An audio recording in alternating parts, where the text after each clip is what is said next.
مشكلة، ولكنه الهلال كبير آسيا رغم كل الظروف. والله كبير، والله كبير، والله أكبر، والله أكبر.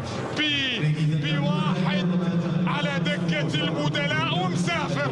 الهلال يسافر إلى الدور الثاني.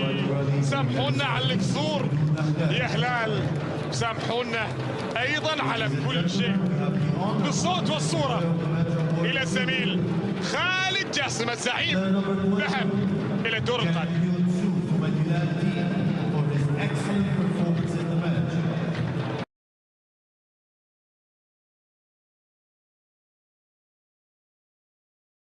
الشارق أودرو، لكنها في الأخير إلى ركنية. قدر الأندية الكبيرة، قدر الأندية الكبيرة أن تمر فيها، أن تمر بمشاكل، أن تمر بعواصف، أن تمر بضغوطات، أن تمر بالكثير من الظروف الصعبة. قدر الأندية الكبيرة وقدرك أن تدرب نادي بهذا الحجم تبقى مطالبا فيه بالفوز بالألقاب، بمواصلة المنافسة، وليس إدارة ظهرك للبطولة. هكذا اعتاد الهلاليين على مدار تاريخهم. هذه شخصية سمة الأندية الكبيرة بصراحة في كل مكان في العالم. إذا كنت تملك إرثا وتاريخا عظيما لابد أن تبقى تقاتل، لا تنهار بسهولة. كرة عرضية راسية سهلة لعبد الله المعيوف، سهلة للقائد المعيوف اللي قدم بطولة كبيرة جدا في النسخة الماضية من دوري أبطال آسيا.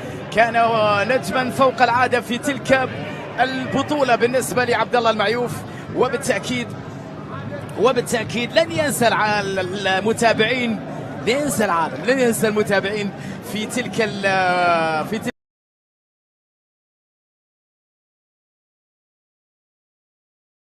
نادي الهلال ضارب ومالك وكاسر كل الارقام الاسيويه في دوري الابطال.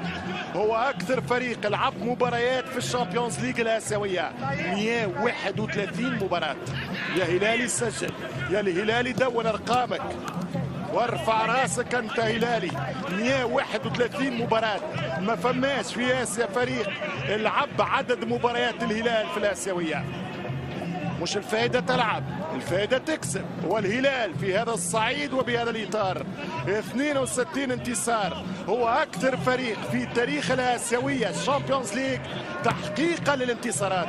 62 ربح قدام جيون بوك الكوري الشهير، 57 فوز.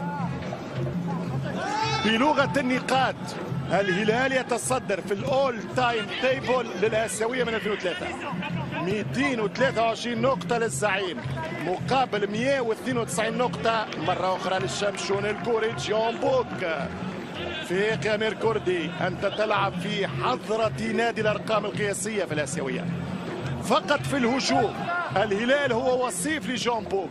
الكوري سجل 220 هدف بينما الهلال سجل 208. من الليلة يا زعيم يبدأ الاتاك بقيادة جوفينكو غوميزو كوريو، ايضا ضرب ريكورد الاتاك، اقوى هجوم في تاريخ الاسيويه.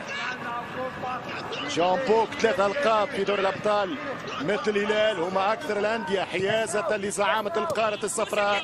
ولو انه الهلال ايضا لديه رقم عالمي، هو اكثر فريق لعب النهائي في الاسيويه في دوري الابطال بسيستمها القديم، ايضا كاس الانديه البطله من الثمانينات، 7 مرات، 3 مرات بطل و4 مرات وصيف.